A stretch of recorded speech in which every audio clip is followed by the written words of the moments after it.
सध्या सोशल मीडियावर सुद्धा अ, एक प्रकरण खूप जास्त गाजताना दिसतंय, की निर्माता कुठे ना कुठेतरी पैसे पोहोचवत नाहीये किंवा आर्थिकदृष्ट्या कुठे ना कुठेतरी कमकुवत पडतोय आणि मग अनेक कलाकारांनी या विरोधामध्ये आवाज उठवलेला आहे. सो याकडे सुद्धा तुम्ही याच प्रश्नामध्ये कसं तुम्ही बघता?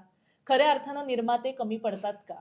इथे कोण बरोबर आहे आणि कोण चुकीचं आहे? हे बघ, हे टोटली सिच्युएशनवर डिपेंड आहे. हं, हं, मी हं. पूर्णतः कलाकारांचंही समर्थन करणार नाही आणि पूर्णतः एखाद्या निर्मात्याचंही समर्थन करणार नाही. खरं जर एखादा प्रोजेक्ट तू केलास, त्याचे पैसे जर तुला मिळालेत, हं, हं, हं, पूर्णपणे मिळालेत आणि त्या प्रोजेक्टमध्ये तू कमवतोयस ना, हं. तर लोकांकडून फुकट काम करून घेणं हे पूर्णतः चुकीचं आहे. खरंय, त्या खरंय. निर्मात्याने त्याचे पैसे, त्याच्या मेहनतीचे पैसे त्याच्यापर्यंत पोहोचवणे खूप गरजेचं आहे. हं, पण जर एखादा निर्माता जेन्युइनली एखाद्या प्रॉब्लेममध्ये एखादा म्हणजे कधी-कधी होतं, की बाबा एखादी सीरियल नाही टी-आर-पी पोहोचत तिला, नाही टी-आर-पी मिळत तिला, हं, त्यावेळेस हं, ती हं. सीरियल थांबवण्यात येते. बरोबर. मग तेव्हा तो लॉस भरून काढणं म्हणजे आपण जरी पर डे कोणाला ठेवलं असेल हं, किंवा म्हणजे मंथली बेसिसवर कोणाला ठेवलं, ती फायनान्शियल गणितं फक्त निर्मात्याला माहीत असतात, की आपण काय ठेवलंय आणि कसं केलंय. हं. ती हलतात आणि लॉसमध्ये जातो.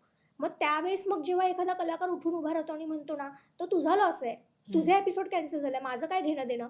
मी तुला थांबलो ना तुझ्यासाठी, ती सिम्पती दिली ना मी तुला. हं, हं, हं. माझे पैसे मला पूर्ण मिळाले पाहिजे."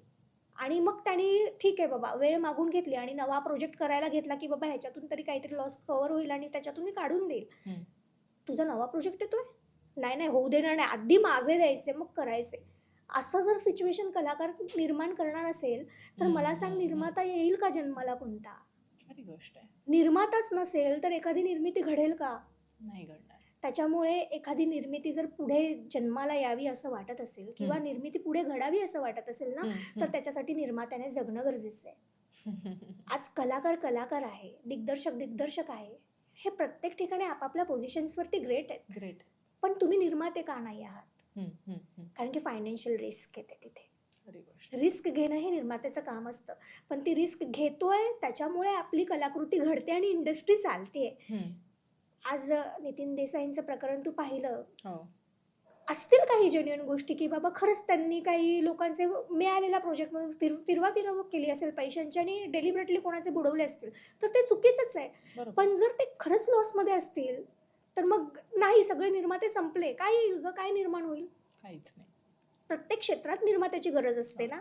कोणीतरी इंडिव्हिज्युअल लेवलला भार उचलणाऱ्याची गरज असते. हो. मग त्याच्यासाठी कोणी सपोर्ट करायला हवा? तर प्रत्येक डिपार्टमेंटनी सपोर्ट करायला हवा, की हा निर्माता चांगल्या धाटणीचे विषय घेऊन येतोय, हा धडपडतोय, हा आपले पैसे आपल्याला वेळेत पोहोचवतोय, हा लॉसमध्ये गेल्यानंतर त्याला सपोर्ट देऊन त्याला उभं करणं हे देखील आपल्या मराठी माणसाचं, मराठी कलाकारांचं आणि इंडस्ट्रीचं काम आहे, की ह्याला सपोर्ट द्यायला हवा. नवा निर्माता जन्माला यायला हवा. हं, हं, हं. कारण की आता झाले एक प्रत्येक पिढी नवी बदलत जाते. हं. लिगसीप्रमाणे का कलाकृती पुढे जावी एखाद्याकडे?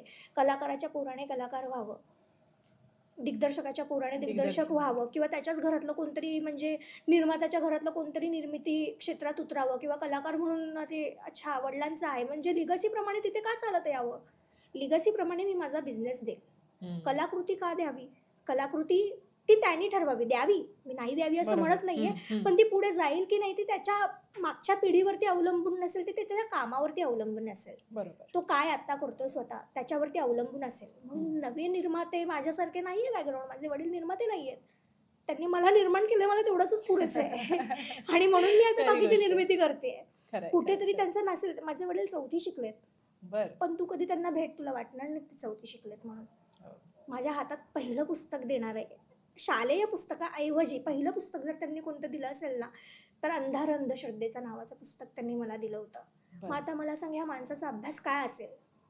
आपल्या डिग्रीज ज्या आहेत ना, ते फक्त शैक्षणिक तुझं कर्तृत्व किती आहे तेवढंच दाखवू शकतात. पण आयुष्याच्या शाळेनं शिकणं हे खूप वेगळं असतं. नाही आणि खरी तुझं गोष्ट आहे. शिक्षण कितीही असू देत गं, खरंय, पण खरंय. त्या शिक्षणावरती तुझी समज मी नाही सांगू शकत. खरंय, खरंय. मोठे शिकलेले माणसं आहेत ना, आज जे काही स्कॅम्स वगैरे पण हं. चालतात, तिथे इंजिनियर आणि मोठमोठ्या लोकांबरोबर फ्रॉड होतात अगं. त्यांच्या शिक्षणाचा काय फायदा? पण तिथे न शिकलेला माणूस आहे त्या फ्रॉडपासून वाचतो.